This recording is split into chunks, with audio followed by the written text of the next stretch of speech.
Hello and welcome back. I am doctor Rahil Chaudhary, eye doctor, cataract and refractive surgeon. आज की video में हम लोग बात करेंगे कैटरैक्ट के बारे में।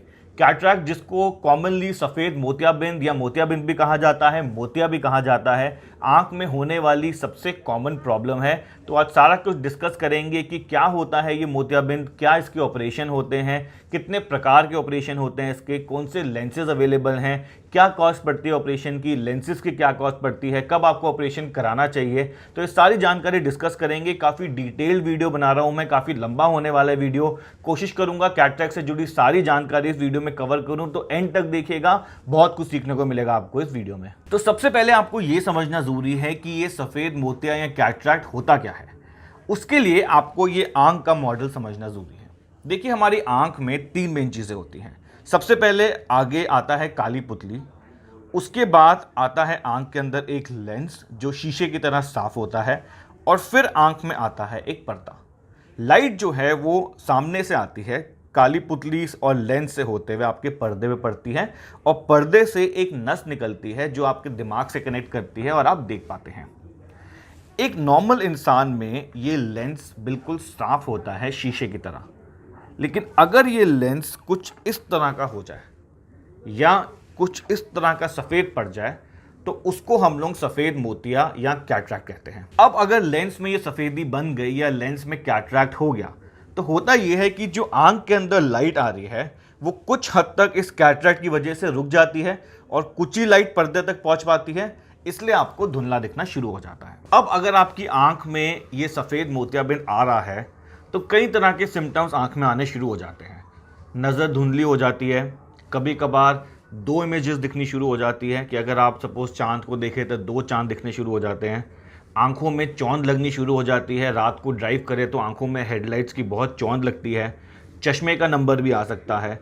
तो अगर इस तरह के सिम्टम्स आपकी आंख में आ रहे हैं तो एक बार आपको अपने आंखों के डॉक्टर से जाके मिलना चाहिए और आपको अपनी आंखें कैटरैक्ट के लिए चेक करानी चाहिए। अब एक बार आंख में कैटरैक्ट या सफ़ेद मोतियाबिंद आ गया, इसका ट्रीटमेंट, इसका इलाज, इसका सोल्यूशन एक ही है, वो है ऑपरेशन। कोई दवाई, कोई ड्रॉप्स इस कैटरैक्ट को ठीक नहीं कर सकती। आप लोग कई वीडियोस देखेंगे यूट्यूब पे, बहुत ही मिसलीडिंग वीडियोस अवेलेबल हैं। लोग कहते हैं कि ये आयुर्वेदिक ड्रॉप, वो ड्रॉप आंखों के कैटरैक्ट को ठीक कर सकती है, सफ़ेद मोतिया को ठीक कर सकती है। ये सारी वीडियोस बिल्कुल गलत हैं, ये सिर्फ एक मिथ है। कैटरैक्ट का इलाज सिर्फ एक ही है और वो है ऑपरेशन। ऑपरेशन से ये जो आंख में सफ़ेदी आ गई है आपके लेंस में, या जो कैटरैक्टस लेंस हो गया है, इसको हटा दो और इसकी जगह एक आर्टिफिशियल लेंस जो बिल्कुल क्लियर लेंस है उसको डाल दो। इस तरह से अगर क्लियर लेंस आंख में आ गया तो रास्ता लाइट का फिर से साफ हो जाता है और आपको दिखना शुरू हो जाता है। अब जब मैं अपने पेशेंट्स को बताता हूं कि उनकी आंख में कैटरैक्ट आ गया है या सफ़ेद मोतिया आ गया है तो उनका सबसे पहला सवाल यही होता है कि क्या डॉक्टर साहब कुछ समय तक हम रुक सकते हैं? कोई ऐसा तरीका है कि हम ऑपरेशन को, सर्जरी को कुछ टाइम बाद करा लें? हमने ये सुना है कि अगर आंख में मोतियाबिंद शुरू हो जाए तो मोतियाबिंद के पकने का इंतज़ार करना चाहिए और फिर ऑपरेशन कराना चाहिए। तो देखिए, इसमें आजकल काफ़ी सारी चीज़ें हैं जो आपको ध्यान रखनी ज़रूरी है। सबसे पहले तो ये जो कॉन्सेप्ट है कि आंख का मोतिया आ गया तो उसको पकने देना चाहिए, ये आजकल बिल्कुल ख़त्म हो गया है। पुराने ज़माने में क्या होता था कि आंख में जब मोतिया आ जाता था तो हम लोग अपने पेशेंट्स को कहते थे कि अभी वेट करना चाहिए, मोतियाबिंद को बिल्कुल पकने देना चाहिए, क्योंकि पक के मोतियाबिंद एक सख्त दाने की तरह बन जाता था और उस दाने को पूरा का पूरा आंख से निकाल देते थे और उसकी जगह पे एक लेंस डाल देते थे और फिर आंख को 10 टांकों से बंद कर देते थे। आजकल टांके वाले ऑपरेशन बिल्कुल बंद हो गए हैं। आजकल ऑपरेशन होता है लेज़र से। तो लेज़र में हमारी ये रिकमेंडेशन होती है कि मोतिये को जितना जल्दी निकाल लिया जाए उतना बेटर है। सर्जरी आज कराओ या सर्जरी 6 महीने बाद कराओ, उसके रिज़ल्ट में कोई फ़र्क नहीं आने वाला, लेकिन जितना मोतिया पकता जाएगा उतनी ही ज़्यादा हमें लेज़र से एनर्जी डालनी पड़ेगी उस मोतिये को तोड़ के निकालने के लिए, और एक टाइम के बाद वही लेज़र एनर्जी आपके आंखों के टिश्यू को ख़राब करना शुरू कर देती है। तो यस, अगर आपकी आंख में मोतिया बहुत हल्का है तो एक बारी को डॉक्टर से सलाह लेके 2-3 महीने वेट करा जा सकता है, अगर कोई इमरजेंसी नहीं हो रही, अगर आपका काम चल रहा है।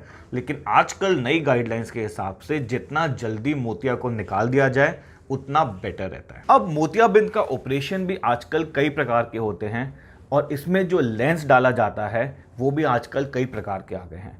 तो जो ऑपरेशन होते हैं वो जो आजकल लेटेस्ट ऑपरेशन चले हुए हैं, 4 तरह के ऑपरेशन होते हैं मोतियाबिंद के।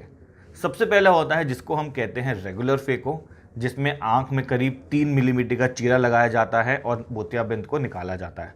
दूसरा ऑपरेशन होता है जिसको हम कहते हैं माइक्रोफेको, जिसमें करीब 2 मिलीमीटर का चीरा लगता है। फिर एक तरह का ऑपरेशन होता है जिसको हम कहते हैं जेप्टोफेको, जो अगर आपका मोतिया बहुत पक गया हो या अपनी जगह से हिल गया हो या आपकी काली पुतली में सफ़ेदी हो या बच्चों में ऑपरेशन हो रहा हो तो जेप्टो का यूज़ होता है। और जो सबसे लेटेस्ट है उसको हम कहते हैं फेम्टो लेज़र कैटरैक्ट सर्जरी या फिर लेज़र कैटरैक्ट सर्जरी। इसमें जो फेम्टो लेज़र वाली कैटरैक्ट सर्जरी है वो सबसे एडवांस सर्जरी मानी जाती है आजकल के टाइम पे। ये सर्जरी पूरी तरह से ब्लेडलेस होती है, इसमें कोई ब्लेड यूज़ नहीं होता। रोबोटिक सर्जरी होती है, इसमें रोबोटिक प्रिसीजन मिलती है, सबसे फास्ट इसके रिजल्ट्स आते हैं, सबसे कम एनर्जी यूज़ होती है और बड़े शहरों में टियर 1 सिटीज़ में mostly femto laser cataract surgery होती है। लेकिन अगर आप मेरे से पूछें कि डॉक्टर साहब हमें मिनिमम स्टैंडर्ड बताइए कि एक मिनिमम सर्जरी हमें कौन सी करानी चाहिए, क्योंकि फेम्टो सर्जरी अक्सर काफ़ी महंगी पड़ती है, तो आजकल मिनिमम कॉमनली पूरे इंडिया में जो एक स्टैंडर्ड सर्जरी मानी जाती है उसको हम कहते हैं माइक्रोफेको सर्जरी। देखिए, ये तो बात हो गई सर्जरीज के बारे में। अब सर्जरी के बाद मोतियाबिंद को निकाल के आंख में एक लेंस भी डाला जाता है। तो मोस्टली मेरे पास आपके ये क्वेश्चंस आए कि डॉक्टर साहब इस लेंस के बारे में हमें और डिटेल्स दीजिए, किस प्रकार के लेंसेज होते हैं, कितने तरह के लेंसेज होते हैं, इनकी क्या कॉस्ट होती है, इनकी क्या क्वालिटी होती है, आजकल बेस्ट लेंसेज कौन से हैं, बजट में कौन सा लेंस बेस्ट है, इंपोर्टेड लेंसेज में कौन से लेंस बेस्ट है। तो ये सारा कुछ डिस्कस करेंगे अब इस वीडियो में आगे। देखिए, मोतियाबिंद के बाद जो आँख में लेंस डाला जाता है, इसकी क्वालिटी, इसका डिज़ाइन और इसका नंबर हमारे हाथ में है।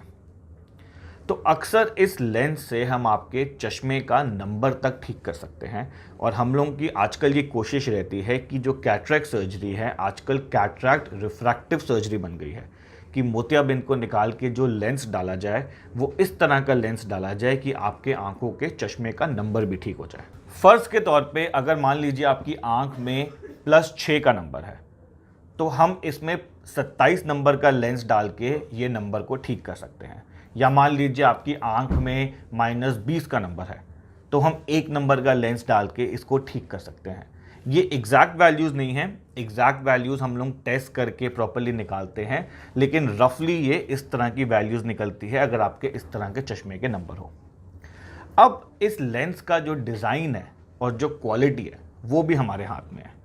तो अगर हम बात करें लेंस के डिज़ाइंस के बारे में तो आजकल कई तरह के डिज़ाइंस आजकल अवेलेबल हैं। इसमें आपके हाइड्रोफोबिक या हाइड्रोफिलिक लेंसेज होते हैं, जिसमें आजकल ज़्यादा पॉपुलर हाइड्रोफोबिक हैं। हाइड्रोफिलिक लेंसेज अब ऑलमोस्ट ख़त्म हो चुके हैं। इसमें आपके aspheric and non aspheric lenses होते हैं जिनको हम स्फेरिकल लेंसेज भी कहते हैं।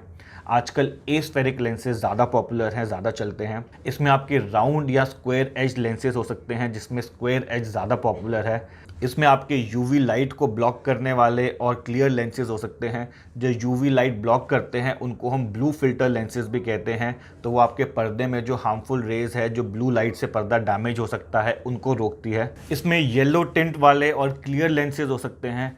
तो आज कुछ लेंसेज की बात करेंगे जो हम लोग अक्सर अच्छे मानते हैं कैटरैक्ट सर्जरी में, और अगर आप अपनी कैटरैक्ट की सर्जरी या मोतियाबिंद की सर्जरी प्लान कर रहे हैं तो इन लेंसेज को आप कंसिडर कर सकते हैं। अब अगर हम इन लेंसेज की बात करें तो इनको हम 2 मेजर कैटेगरीज में डिवाइड कर सकते हैं। पहले होते हैं जिनको हम कहते हैं इंडियन लेंसेज और दूसरे हैं जिनको हम कहते हैं इंपोर्टेड ब्रांडेड लेंसेज। आजकल इंडियन लेंसेज भी बहुत अच्छे हो गए हैं, बहुत अच्छी क्वालिटी आती है, लेकिन क्योंकि इंपोर्टेड ब्रांडेड लेंसेज पूरी दुनिया में चलते हैं तो उनका क्वालिटी कंट्रोल थोड़ा सा बेटर होता है इंडियन लेंसेज से, और इंपोर्टेड लेंसेज आजकल प्रेफर्ड हैं। ऐसा नहीं है कि इंडियन लेंसेज ख़राब हैं, लेकिन क्योंकि इंडियन लेंसेज का क्वालिटी कंट्रोल 19-20 इंपोर्टेड से कम होता है तो इंपोर्टेड लेंसेज आजकल प्रेफर करे जाते हैं अगर आप एक अच्छी क्वालिटी की सर्जरी चाहते हैं अच्छे लेंस के साथ। अब अगर हम इसके डिज़ाइन की बात करें तो एक तरह का लेंस होता है जिसको हम कहते हैं मोनोफोकल लेंस। मोनोफोकल लेंस का मतलब है कि आपको दूर का साफ दिखता है लेकिन नज़दीक का देखने के लिए आपको चश्मे की ज़रूरत पड़ती है। तो इंडियन मोनोफोकल में 3-4 लेंसेज हैं जो बहुत ही अच्छे माने जाते हैं। उसमें आपका केयर ग्रुप का ऑक्यूफ्लेक्स, बायोटेक का नेचुरल HD और ऑरोलैब का ऑरोव्यू लेंस। ये लेंसेज मोनोफोकल इंडियन लेंसेज की कैटेगरी में बहुत ही अच्छे माने जाते हैं। अगर हम इंपोर्टेड लेंसेज की बात करें तो इंपोर्टेड लेंसेज में होया, जो एक जापानीज़ कंपनी है, होया का विविनेक्स लेंस बहुत अच्छा माना जाता है। अल्कॉन का क्लैरियन लेंस, ये अभी लेटेस्ट आया है, ये भी बहुत अच्छा माना जाता है। जॉनसन एंड जॉनसन का टेक्निस 1, ये भी बहुत अच्छा माना जाता है। और आजकल एक नया तरह का मोनोफोकल भी आ गया है जिसको हम एक्सटेंडेड डेप्थ मोनोफोकल कहते हैं, जिसमें क्या होता है कि दूर के साथ साथ जो इंटरमीडिएट विजन होती है, जो आपकी कंप्यूटर वाली विजन होती है, वो भी काफ़ी हद तक अच्छी क्लियर दिखती है। तो उसमें आजकल एक नया लेंस आया है जिसको हम कहते हैं टेक्निस का आईहेंस IOL, जो Johnson and Johnson company manufacture करती है। तो अगर हम इंडियन मोनोफोकल लेंस प्लान कर रहे हैं तो उसकी कॉस्ट करीब 15,000 से 25,000 के बीच में आनी चाहिए। और अगर आप इंपोर्टेड मोनोफोकल लेंस प्लान कर रहे हैं तो उसकी कॉस्ट करीब 40 से 50,000 के बीच में आनी चाहिए। ये प्राइजेस माइक्रोफेको के लिए हैं। अगर आप अपनी जेप्टो सर्जरी कराते हैं तो इसमें 20,000 एक्स्ट्रा जोड़ लीजिए। और अगर आप अपनी फेमटो लेज़र सर्जरी कराते हैं, ब्लेडलेस वाली जो रोबोटिक सर्जरी है, तो इसमें करीब 40,000 एक्स्ट्रा जोड़ लीजिए। और अगर आप अपना रेगुलर फेको कराते हैं जो माइक्रो से एक स्टेप कम है, तो उसमें 10,000 रुपये और कम कर लीजिए। अब एक और तरह का डिज़ाइन होता है जिसको हम कहते हैं मल्टीफोकल डिज़ाइन। मल्टीफोकल जैसे नाम ही बता रहा है, इसमें अलग अलग तरह के फोकस होते हैं। तो मल्टीफोकल में भी अलग अलग तरह के लेंसेज होते हैं। एक होते हैं जिसको हम कहते हैं बाईफोकल लेंसेज, जो आपको डिस्टेंस और इंटरमीडिएट क्लियर दिखाते हैं या डिस्टेंस और नियर क्लियर दिखाते हैं। ये आजकल ज़्यादा पॉपुलर नहीं है, ज़्यादा नहीं डाले जाते। एक तरह के लेंस होते हैं जिसको हम कहते हैं EDOF lenses, extended depth of focus lenses. ये भी आजकल इतने पॉपुलर नहीं है, बहुत ज़्यादा नहीं डाले जाते। आजकल जो मल्टीफोकल में पॉपुलर लेंसेज हैं उनको हम कहते हैं ट्राईफोकल लेंसेज। ट्राईफोकल लेंसेज का मतलब उसमें 3 फोकस होते हैं। डिस्टेंस भी दूर का भी देख सकते हो आप क्लियर, इंटरमीडिएट कंप्यूटर लेवल का भी क्लियर देख सकते हो और नज़दीक का भी क्लियर देख सकते हो। लेकिन अगर हम मार्केट एनालिसिस करें तो हम ये देखते हैं कि 95% लेंसेज जो हैं वो मोनोफोकल डाले जाते हैं और करीब 5% ही है जो मल्टीफोकल डाले जाते हैं। इसका रीज़न ये है कि मल्टीफोकल में 2-3 प्रॉब्लम्स आती हैं। सबसे पहली प्रॉब्लम मल्टीफोकल में जो आती है उसको हम कहते हैं हेलोज एंड ग्लेयर्स। मतलब रात के टाइम पे अगर आप लाइट्स को देखते हैं, हेडलाइट्स को देखते हैं या स्ट्रीट लाइट्स को देखते हैं, तो उसके अराउंड कभी कभार रंग बिरंगे छल्ले दिख सकते हैं। हालांकि ये प्रॉब्लम पूरी लाइफ नहीं रहती, अक्सर बॉडी इसको न्यूरो अडाप्ट कर जाती है और टाइम के साथ ये प्रॉब्लम ख़त्म हो जाती है, लेकिन कुछ लोगों में इनिशियली ये प्रॉब्लम आ सकती है। सेकेंड प्रॉब्लम इसमें आती है, उसको हम कहते हैं लॉस ऑफ कॉन्ट्रास्ट सेंसिटिविटी। उसमें ये होता है कि क्योंकि इस लेंस में 3 तरह के फोकस होते हैं, तो आपकी आंख में जो लाइट जा रही है वो 3 लेवल्स पे डिवाइड हो जाती है। उसकी वजह से जो ब्राइटनेस है, जो कंट्रास्ट है, उसमें 19-20 का थोड़ा सा फ़र्क आ जाता है। और तीसरी जो प्रॉब्लम होती है वो होती है कॉस्ट। तो मल्टीफोकल लेंसेज थोड़े से एक्सपेंसिव पड़ते हैं। तो अगर आप मेरे से पूछें कि इंडियन मल्टीफोकल लेंस वो करीब आपका 40 से 60 की रेंज में पड़ता है, 40,000 से 60,000 की रेंज में। और अगर हम इंपोर्टेड मल्टीफोकल की बात करें तो वो आपका पड़ता है करीब 70 से 90,000 की रेंज में, 70 से 90,000 की रेंज में। तो यूजुअली मल्टीफोकल लेंसेज हम लोग यंग लोगों में, जिनको रात को ड्राइव करना है, उनमें नहीं प्रेफर करते। प्रोफेशनल्स हो गए, डॉक्टर्स, लॉयर्स, CA, उनमें प्रेफर नहीं करते। यूजुअली ये लेंसेज अगर हाउसवाइफ्स हैं या फिर रिटायर्ड लोग हैं जो रात को ज़्यादा ड्राइव नहीं करते, एक सिंपल लाइफस्टाइल जीते हैं, ज़्यादा डिपेंडेंस नहीं है, चाहते हैं दूर नज़दीक का चश्मा ना लगाना पड़े, ज़्यादा परफेक्शनिस्ट पर्सनालिटी नहीं है, उन लोगों में मल्टीफोकल ज़्यादा पॉपुलर हैं और 95% जो है मोनोफोकल लेंसेज डलते हैं। तो अगर आप मेरे से मल्टीफोकल इंडियन लेंसेज के बारे में पूछें कि कौन से लेंसेज अच्छे हैं, तो अगेन बायोटेक का या केयर का लेंस, जिसको हम ट्राइडिफ लेंस कहते हैं, वो पॉपुलर लेंसेज हैं, अच्छे लेंसेज हैं। फॉरेन लेंसेज या इंपोर्टेड लेंसेज की बात करें तो 2 लेंसेज बहुत ही पॉपुलर हैं। सबसे पहला लेंस है जिसको हम कहते हैं अल्कॉन का पैन ऑप्टिक्स, ये मार्केट लीडर है मल्टीफोकल लेंसेज में, ट्राईफोकल लेंस है और इसमें सारे फीचर्स हैं जो एक अच्छे लेंस में होने चाहिए। और सेकंड पे जाइस का लेंस काफ़ी पॉपुलर है। अब मल्टीफोकल लेंसेज में आपको एक चीज़ और समझनी ज़रूरी है कि क्योंकि मल्टीफोकल लेंसेज काफ़ी महंगे होते हैं और जो भी मैंने प्राइस आपसे डिस्कस करा वो मल्टीफोकल लेंसेज विद माइक्रोफेको के साथ डिस्कस करा था। तो जैसे मैंने आपको पहले ही बताया कि अगर वही आप जेप्टो में कराते हैं तो 20,000 एक्स्ट्रा जोड़ लीजिए और अगर आप फेम्टो में कराते हैं तो 40,000 एक्स्ट्रा जोड़ लीजिए और ये प्राइजेस 1 आई की है। अगर 2 आई का कराएंगे तो ऑफकोर्स प्राइस डबल हो जाएगी। मल्टीफोकल में क्योंकि लेंस इतना महंगा होता है तो पेशेंट की एक्सपेक्टेशंस बहुत ज़्यादा हाई होती हैं। उनको ऐसा लगता है कि मल्टीफोकल लेंस डालेंगे तो एकदम से कुछ जादू हो जाएगा, सब कुछ दूर नज़दीक पास का दिखना शुरू हो जाएगा और हमें कभी भी चश्मा पहनने की ज़रूरत नहीं है। आपको ये समझना ज़रूरी है कि सब ऑफकोर्स कोशिश हमारी यही होती है कि आपको चश्मे से जितनी मैक्सिमम इंडिपेंडेंस मिल जाए उतनी दे सकें, लेकिन फिर भी 19-20 का फ़र्क आ सकता है। तो आप मेजरली तो इंडिपेंडेंट होते हैं, मोस्टली अपना सारा काम इंडिपेंडेंटली बिना चश्मे के कर सकते हैं, लेकिन अगर बहुत फाइन टेक्स्ट पढ़ना है, बहुत छोटा टेक्स्ट पढ़ना है या बहुत दूर का टेक्स्ट पढ़ना है तो कभी कभार चश्मे की ज़रूरत महसूस हो सकती है, वो नॉर्मल है। अब एक और कैटेगरी होती है लेंसेज की जिसको हम कहते हैं टॉरिक लेंसेज। टॉरिक लेंसेज का मतलब है कि अगर आपकी आंख में सिलेंडर नंबर है तो जो मल्टीफोकल और मोनोफोकल लेंसेज होते हैं ये आपकी आंख का सिर्फ स्फेरिकल नंबर ठीक करते हैं। अब पहले ये समझना ज़रूरी है कि स्फेरिकल नंबर और सिलेंडर नंबर होता क्या है। स्फेरिकल नंबर होता है कि आपकी आंख अगर साइज़ में बड़ी हो जाए या नॉर्मल साइज से छोटी हो जाए तो आंख में स्फेरिकल नंबर आ जाता है, जिसको +1, +2, -1, 2, 3 इस तरह का नंबर होता है। और एक तरह का नंबर होता है जिसको हम कहते हैं सिलेंडर नंबर। सिलेंडर नंबर आपकी पुतली की गोलाई से निकलता है। अगर पुतली की गोलाई बिल्कुल परफेक्ट है तो आपकी आंख में सिलेंडर नंबर नहीं होगा, लेकिन अगर पुतली एक डायरेक्शन से ज़्यादा खिंच जाए, लंबी हो जाए, तो आंख में सिलेंडर नंबर आना शुरू हो जाएगा। अक्सर आधा सिलेंडर या 0.25 सिलेंडर को हमें ज़्यादा करेक्ट करने की ज़रूरत नहीं होती, उनमें हम नॉर्मल मोनोफोकल या मल्टीफोकल लेंसेज डाल देते हैं और कोई प्रॉब्लम नहीं आती। लेकिन अगर आपका सिलेंडर नंबर 1 से ऊपर है तो आपको टॉरिक लेंसेज की रिक्वायरमेंट है अगर आप बिल्कुल परफेक्ट देखना चाहते हैं बिना चश्मे के।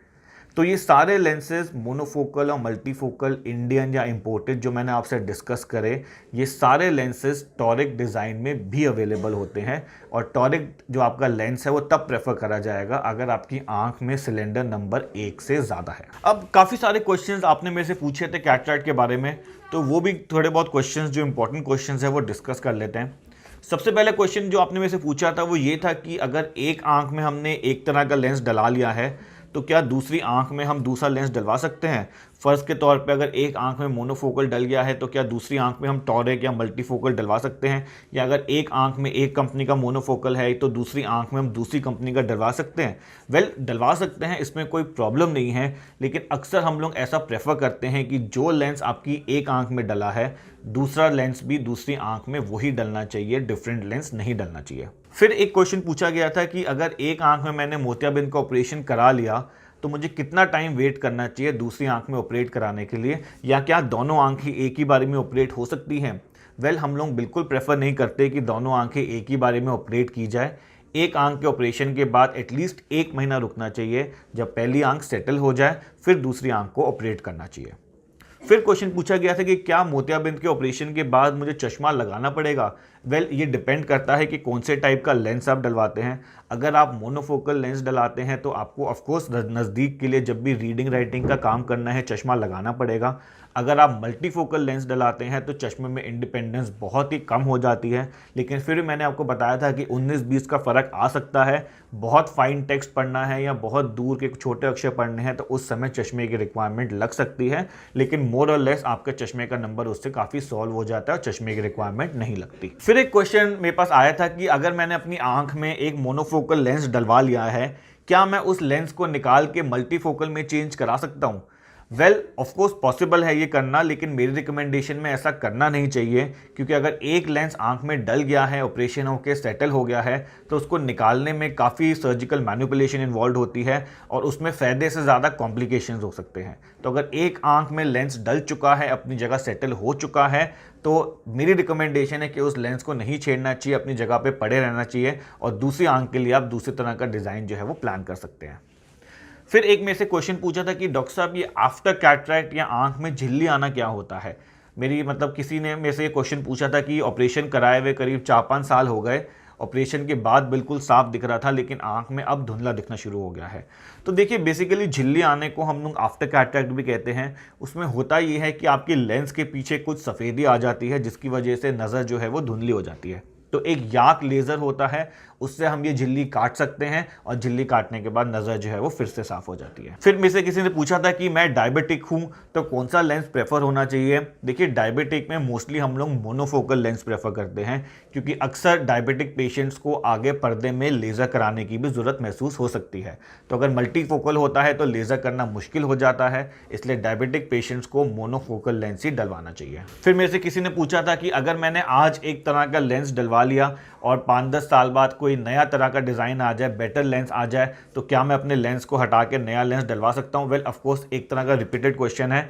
ऑफकोर्स हम आपका लेंस निकाल के दूसरा लेंस डाल सकते हैं, लेकिन सजेशन यही है कि एक बार आंख में लेंस डल के सेटल हो गया तो उसको दोबारा नहीं छेड़ना चाहिए। फिर मेरे से किसी ने पूछा था कि अगर आंख में एक बार लेंस डल गया तो ऐसा हो सकता है कि क्या बॉडी लेंस को रिजेक्ट कर दे या आंख में कोई रिएक्शन हो जाए। वेल कैटरैक्ट में जो लेंसेज डल रहे हैं वो पिछले 100 सालों से डल रहे हैं, कभी इसमें कोई रिएक्शन होता नहीं है, बॉडी इसको रिजेक्ट नहीं करती, टाइम टेस्टेड लेंसेज हैं, तो ऐसी कोई प्रॉब्लम आती नहीं है। फिर मेरे से किसी ने पूछा था कि क्या ये लेंस आंखों में पड़े पड़े एक्सपायर हो सकते हैं। नहीं, ऐसे कोई लेंस एक्सपायरी नहीं होती, एक बार आंख में लेंस डल गया तो अगले 100 साल तक कोई प्रॉब्लम नहीं है। फिर मेरे से पूछा था कि ऑपरेशन में टाइम कितना लगता है। तो कैटरैक्ट सर्जरी या सफ़ेद मोतिया के ऑपरेशन में करीब 8 से 10 मिनट लगते हैं, बहुत लंबी सर्जरी नहीं होती, एक सिंपल सी सर्जरी होती है। फिर मेरे से पूछा गया था कि क्या इस ऑपरेशन में कोई दर्द होता है या कोई इंजेक्शन लगता है या कोई ब्लेड लगता है, कट लगता है। वेल ये डिपेंड करता है आप कौन सी सर्जरी करा रहे हैं। अगर आप फेको या जेप्टो या फेमटो करा रहे हैं तो वो बिना इंजेक्शन के, बिना दर्द के, सिर्फ आंखों में ड्रॉप्स डाल के आंखों को सुन्न किया जा सकता है।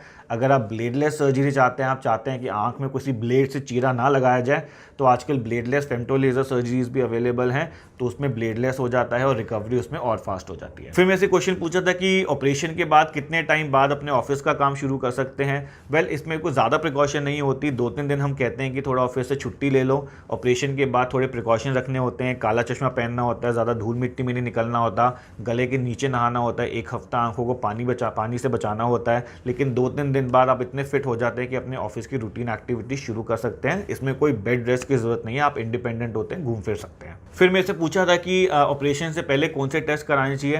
वेल ऑपरेशन से पहले थोड़े बहुत टेस्ट होते हैं कि आपके एक तो वायरल मार्कर्स होते हैं, एक आपको शुगर का टेस्ट कराना होता है, शुगर कंट्रोल में होनी चाहिए। अगर शुगर कंट्रोल में नहीं है तो पहले हम वेट करते हैं कि आपकी शुगर कंट्रोल में हो जाए।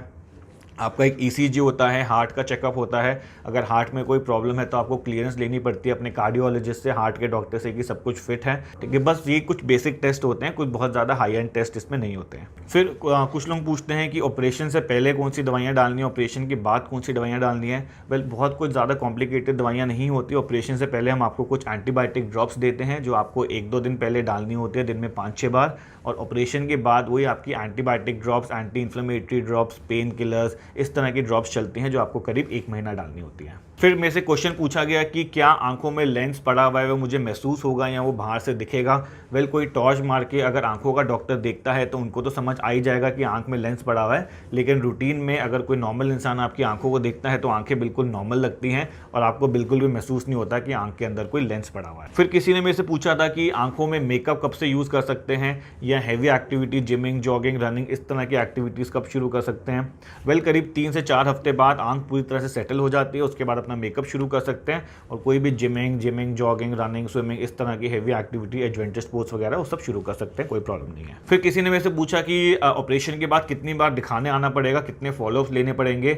वेल एक फॉलोअप होता है ऑपरेशन के बिल्कुल नेक्स्ट डे, फिर एक फॉलोअप हम 2 हफ्ते पे लेते हैं और 4 हफ्ते में लेते हैं, और फिर ये रिकमेंडेशन होती है कि साल में 1 बार अपने डॉक्टर को आपको दिखा लेना चाहिए। फिर कुछ लोग पूछते हैं कि डॉक्टर साहब ऑपरेशन के बाद कितने टाइम बाद हमें चश्मे का नंबर दिया जाएगा अगर रीडिंग का नंबर हमें चाहिए तो उसके लिए हम अक्सर 2-3 हफ्ते रुक जाते हैं, एक बार आंख को पूरी तरह से सेटल होने देते हैं, फिर हम आपको चश्मे का नंबर दे सकते हैं, वो आप आराम से यूज़ कर सकते हैं, कोई प्रॉब्लम नहीं है। अगर आप देखना चाहते हो कि आंख के अंदर जो लेंस जाता है वो एक्चुअली दिखता कैसा है, तो वो कुछ इस तरह का लेंस होता है, बहुत ही छोटा सा माइक्रो सा लेंस होता है, लेकिन इसका डिज़ाइन जो है वो कुछ इस तरह का होता है।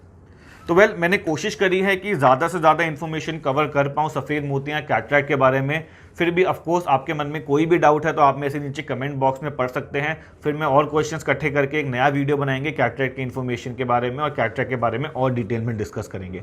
तब तक thank you very much for watching this video and I will be back soon.